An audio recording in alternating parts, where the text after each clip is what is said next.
করলা ভাজি।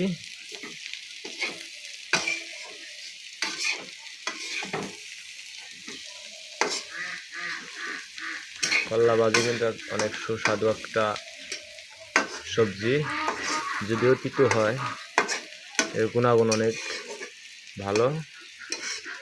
আল্লাহ এক জিনিসের ভিতরে একটা গুণ দেওয়া দিছে, সবই আল্লাহর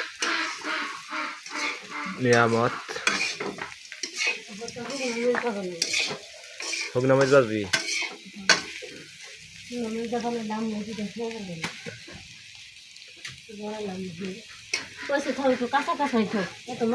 না না, কাঁচা কাঁচা হলে তো স্বাদ হবে না রে।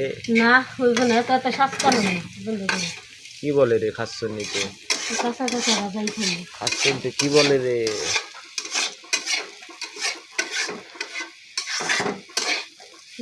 ঘুরে যাবে চলবেন না।